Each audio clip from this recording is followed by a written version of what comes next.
This is like the third field report in a row where the guy came back and did some work. I feel like it's Christmas.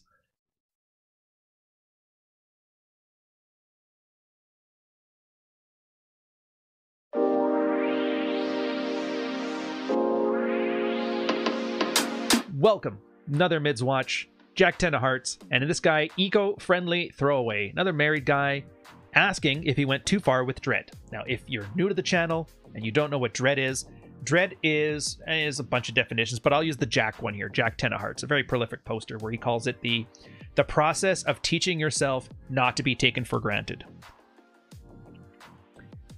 So he thanks everybody for the comments. He's like, guys, it's been a while since I've posted. Partially because things have been going well. Partially because I've been so busy with work in the gym. The map, baby. Male action plan.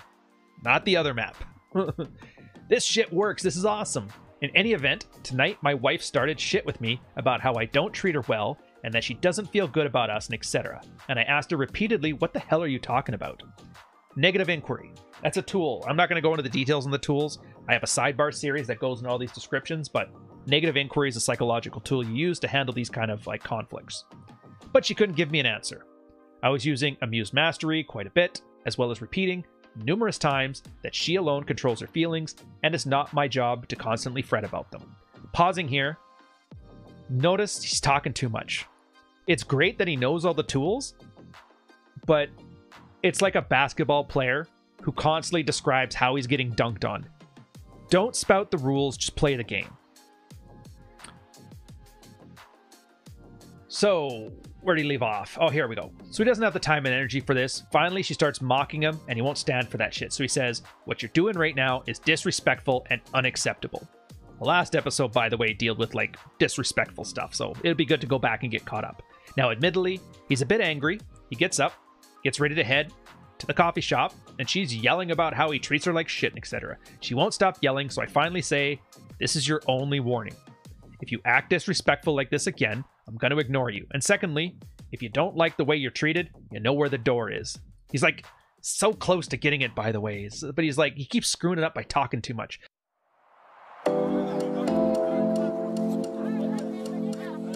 By the way, this is why shut the fuck up is such a highly valued skill set, because guys like this need to use it. Anyways, I think I was calm when I said it, but I'm guessing the anger came out in my tone. I feel like I laid on the dread a bit too hard. I left, and then she had spent the night so far taking care of what I needed to get taken care of and hanging out while I'm hanging out at the coffee shop and reading. My real problem is, in swallowing the red pill, is that I don't give a shit if she's mad at me or what. But I do like to keep a calm house, and we have a kid to worry about. He's like, oh, I left out something. He paused. It's always after like 8 people comment, and they're like, oh, by the way, here's an unimportant detail that I totally forgot. The wife has made it a habit of putting out all the throw pillows on my side of the bed when she goes to sleep. In the past, I'd take them, put them gingerly on the floor on the other side of the room so I don't wake her up, then I get into bed. And I realized a few nights ago, this was annoying as shit and an easily avoidable problem if she would just put the pillows right on the floor next to her when she gets into bed instead of my side. So I told her, wife, when you get into the bed, put the pillows on the floor next to you. I don't like them on my side of the bed. And that night, pillows on my side of the bed. So she calls him an asshole, and you know what I mean? Like, this is not the issue. The fact that he, like, after careful consideration and deliberation, clearly the issue here is the throw pillows. And I'm like, I love this as a great example of guys who are starting to get it, but don't get it. Everybody always says, what's frame? And you're like, well, it's hard to describe, but once you have it and you can see it, you know what it is. This is a great example. The guy thinks he's red-pilled. He thinks this shit's great. He thinks he's figured it out. But he's making super obvious mistakes because he just doesn't get it yet. He's talking too much. He's negotiating desire. And that or else threat, don't ever do that. Because a girl will call your bluff on it. They always do. They're hardwired to call you out on it. And to be fair, the last 500 times you've said or else in your relationship, you've never followed through. So why would she? Then this guy again, he still thinks of it like tips and tricks and good responses. Holy shit, this stuff is great. I left our house for 3 hours. I came back. She was giving me the silent treatment. I acted like nothing happened. And then, you know, within half an hour, she was all over me. I would have posted this earlier, but I was too busy getting busy. It's like, yeah, you're the man, dude. Anyways, So Jack's actually been following this guy for a while. He's like, I've been following you for a while here, and based on your description of events, this sounded like a comfort test. There's two types of tests, by the way. Fitness tests, also called shit tests, and comfort test. The idea of a shit test is she's sexually attracted to you, wife, girlfriend, plate, whatever. And they kind of need to like verify if that attraction is like a real thing or a fake signal. And that's what a shit test is. Generally bratty behavior. Second one is a comfort test, where the idea is they're worried about losing you, they're worried about losing your affection, your validation, and they kind of do like a cry for help. Think of it the way, you know, the daughter wants dad to look at her when she's doing whatever.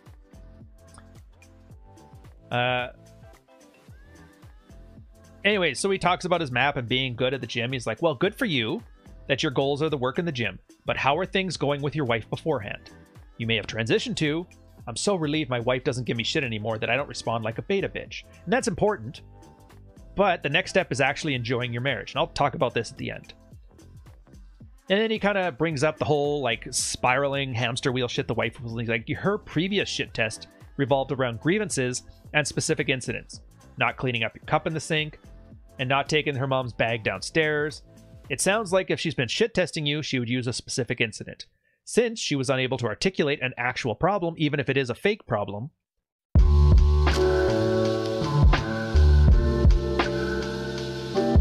to me, this is more evidence that it's a comfort test. My best guess is because she's subconsciously aware that you've reestablished and become more attractive, and that's freaking her out. By the way, there's a couple indications that I find were useful for guys who may not be able to tell the difference between a fitness test and a comfort test. Generally speaking, if it's something about you, it's a shit test or a fitness test. If it's something about her, it's a comfort test. You know, you're an asshole, fitness test. Am I attracted to you or what? I don't know if I can do this anymore, comfort test. She's looking for reassurances, right?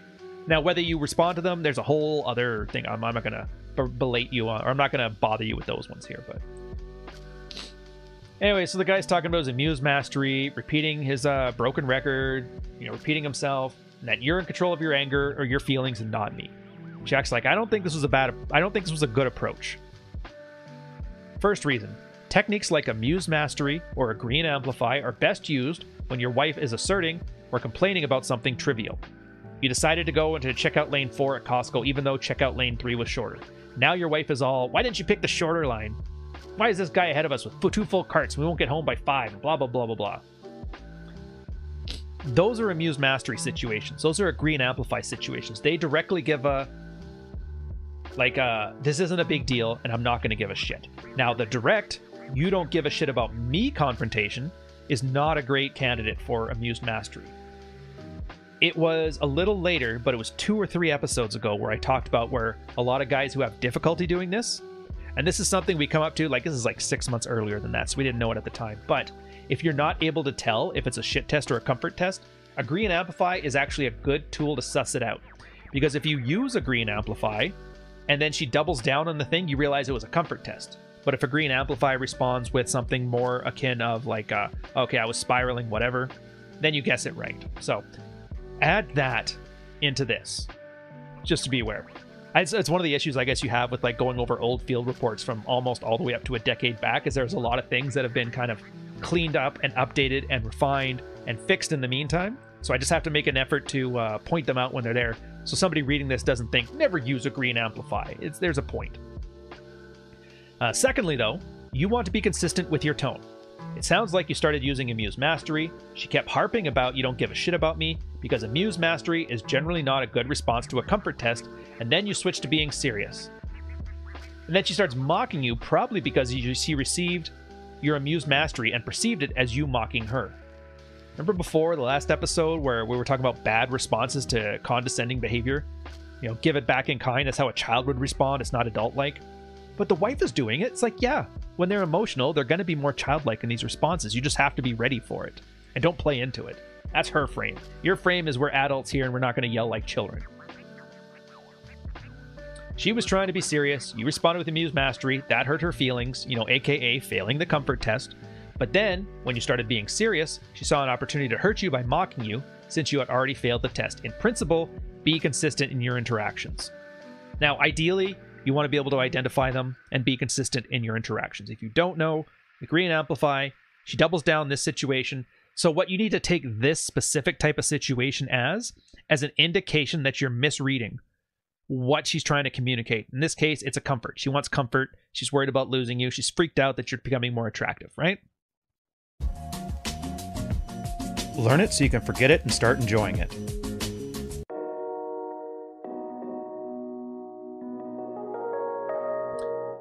And when the guy was talking about, I guess it was angry in my tone, even though I thought I was being calm. He's like, dude, personally, I can't say shit like, you know where the door is, without sounding angry. I think it was pretty clear you were in a go fuck yourself mode at this point. You had to at least know subconsciously that there was zero chance she would say, thank you, warning acknowledged, I'll stop mocking you. So there's no point in giving an explicit warning. Just start packing up your shit to leave, and if she says, where are you going, what are you doing, then just say, I'm not going anywhere unless you can't stop yourself from freaking out on me. Or he worded that wrong, but basically, I'm leaving until you get your shit together. That's your warning. The first warning is actually enforcing your boundary. That's the whole point of it. Don't do warnings. Warnings are ultimatums. Ultimatums never work. They always call your bluff. And in this example, you can see that she absolutely did. And it's instinct. So you can't train it out of her any more than you can train you to stop feeling hungry. So if you think the conversation is beyond that point, then just leave. But an explicit, this is your last warning, it's just silly. And the guy brought up his, we call this, there's actually a term for it where he talks about how he just doesn't give a shit if she's angry or anymore. It's like the residual anger phase. It's at the point where you kind of go numb to these things and you're no longer responsive, but you're no longer mad about it too. And it's part of the process, whatever. So Jack's like, let me sum up what I think your root problem is. Your wife has historically given you shit tests, fitness tests, testing for attraction. You swallowed the red pill, so now you don't even sweat them. You're doing great with fitness, you're doing great with work, and this is causing feelings of insecurity and fear within your wife. That's kind of the purpose of dread. Now that he stopped allowing himself to be taken for granted, he's attractive and she's worried. Welcome to attraction. She's feeling threatened, but she's hamstring that as, you don't give a shit about me. That's solipsism, by the way. It's another term where nothing exists outside of the girl's own ego. And in this case, anything you do, anything you say has to be filtered through, how does this affect me? In this case, it's never that the girl is, I'm not slacking. It's that you don't love me anymore. Like, do you see that? It's always about me.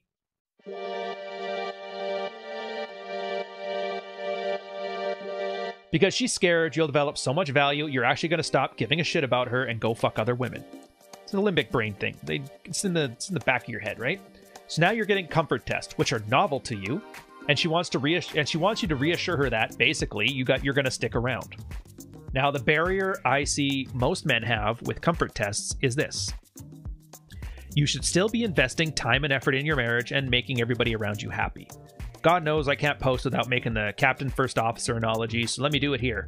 A comfort test is your wife worried she's not even your first officer anymore. She's thinking, okay, the captain's taking command of the ship again, but he's not speaking to me at all, not even to give me orders. Is he checked out? And this happens because a lot of captains never ask themselves, what do I want in a first officer?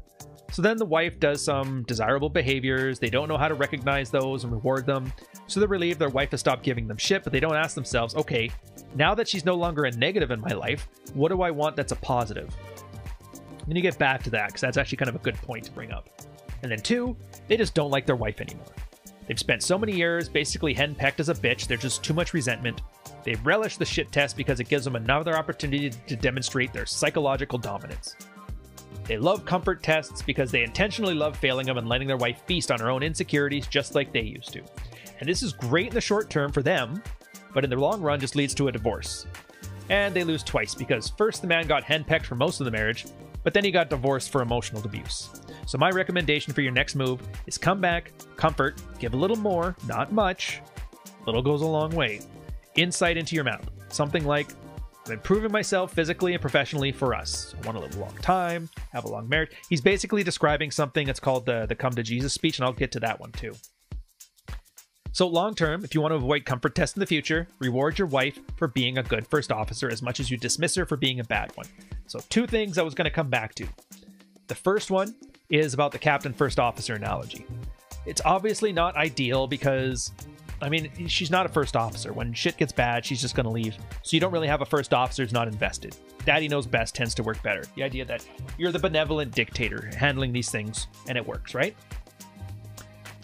In this case, you kind of ignore what I just said because it makes sense. You can frame it however you want to. Essentially, most guys are in such dire straits with women, wife, whatever, that they don't know what they want. They only know what they don't want. That's a great starting point. Remove the things you don't want. In this case, constant henpecking from the wife. She never gives them a fitness test to see if she's sexually desirable or not. And then they finally start to get that. They remove all the negatives. She doesn't give me shit anymore. She's sexually available. This is great. But then they don't think about what do I want. And that's where these comfort tests come in. Now you can do the captain analogy. It doesn't matter what analogy you use. You never start to think of what does my wife do that makes me appreciate her more than just a plate that I'm having sex with on the weekends. Once you answer that question, that's when you can use the concept of reward good behavior, don't reward bad behavior. That's literally the point of it, but everybody talks about it all the time and it never works out that way. It's this case. When she's worried about being a good woman in your life, what does she have to do to be a good woman in your life? Does she know? Have you mentioned it? And don't give me the whole women automatic, like, no. If you've listened to men and women talking in relationships, we're fucking stupid. So yeah, you gotta be explicit. You gotta let her know. Hey man, dinner was great. That was the best thing ever. I am so lucky to be with a guy like you. Or maybe like she rubs your back when you had a rough day at work. Oh man, nobody has ever rubbed my back like that. I don't think I could ever do without you. Yeah, lay it on thick. That's fine. But that's the point.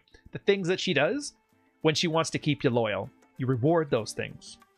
And the beauty of it is, if you've actually built up enough alpha characteristics in your life, you're attractive, you're not unattractive, you got all that other stuff. You know, everything that you would call alpha behaviors, right? As long as you got all of that, a lot of the times, just your validation is enough as a reward. So you don't have to like, oh, I'll buy flowers every time she rubs my back. Like, no. In the same way that the daughter gives dad a finger painting and he puts it up on the fridge, that's you now. But without the weird like family vibes to it. Anyways. What was the second part? Oh, yeah. So the second part is the residual anger stuff. They just don't like their wife anymore. I should specify, there's two situations where this happens. We found it out years later. The first one is a residual anger phase. And a lot of guys ask that. They're like, I don't get it. I've done all my map. I've made myself attractive. I've run Jed. Why don't I like my wife anymore?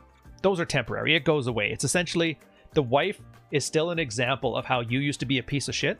And as you look at her, it can't be my fault that she's reflecting all of my piss poor behavior in the past. It has to be her fault. And that manifests as not finding her attractive anymore. That goes away with time. It's actually a mental model we've given called the 1,000-foot tow rope. The idea is that if you're towing a ship behind you, you got like a 1,000-foot tow rope, and it takes time for all that to feed out. So you're not going to see changes from them for a long time. And so yeah, so there's this initial phase before they start to catch up and realize that, oh my God, he's attractive and he's got expectations for me. Then once that happens, all that stuff goes away. It's great. And then the other ones where the guy is just like an emotional child, you know, covert narcissistic personality disorder, that kind of shit, where you just want to punish her because you're the fucking man now and she needs to know that. You need to hold her. When I hear guys talking about holding women accountable, this is what I picture. Because this is essentially what it is. How dare you, and it's single guys, married guy, whatever. How dare you reject me? I'm going to reject you at the 10-year high school reunion. How dare you reject me? I'm going to make sure I sleep with you and never call you again. It's like that scene from Anchorman. I'm going to take your mother out for a wonderful steak dinner and never call her again. Dorothy Manstooth is a saint. If it sounds childlike and emotional and brash and like the response to a narcissistic injury, it absolutely is. So try to identify which one is you. If it's the first one, just keep going, put up with it. It'll be a phase that's gone. If it's the second one, I don't know, go see a shrink because you're a bit of a child. Anyways, I'm going to leave you to it. Enjoy yourselves.